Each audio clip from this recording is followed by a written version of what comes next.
people love the idea of what you do for your team. You watch The Last Dance and you see Jerry Krause, and he became almost like an enemy yet motivator.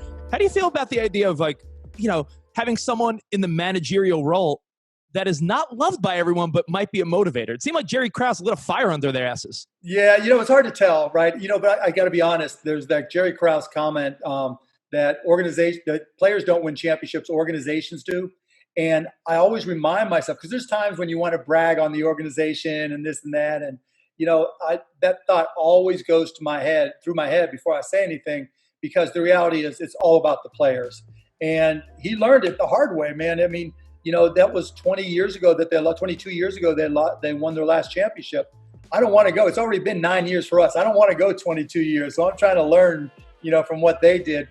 Being that you're so competitive like Michael Jordan, in those years where there was, what is he going to do next because of the relationship with Jerry Krause, would Mark Cuban have made a push for Michael Jordan like no one else?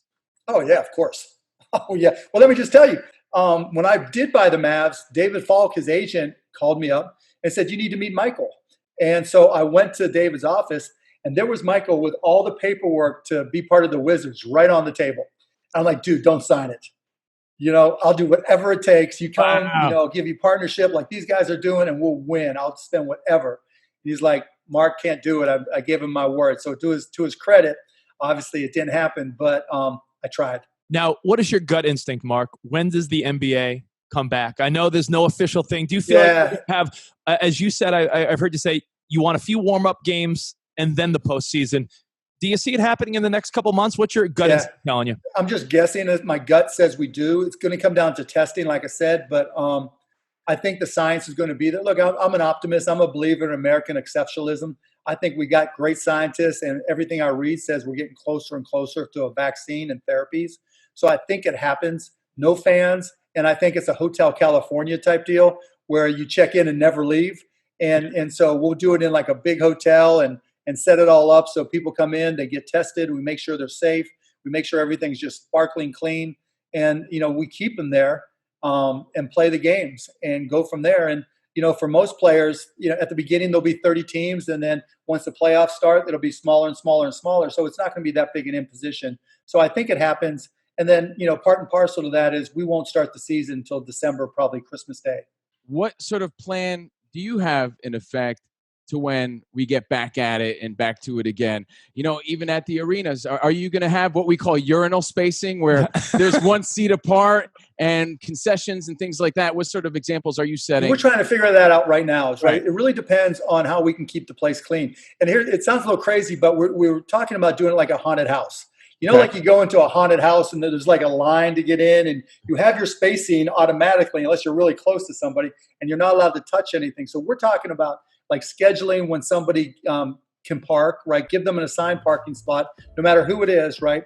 Assigned parking spot, give you a time, have someone, give you a path to guide you to where you need to go, check into the arena, and then have them take you to your seat.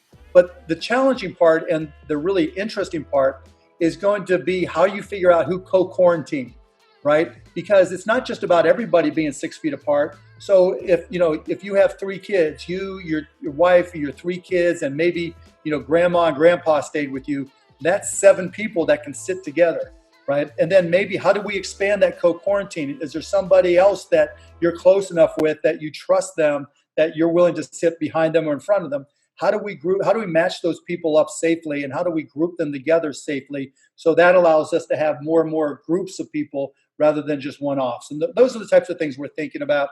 And then there's things like how do you reduce the touch points, like, Alexa, Google Home type things, so you can talk to things, So if you're at the urinal and you're just going to say, okay, urinal, flush.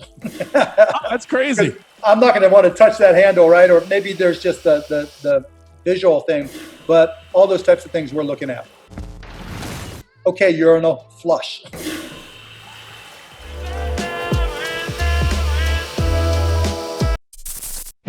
Thanks for watching ESPN on YouTube. For live streaming sports and premium content, subscribe to ESPN+.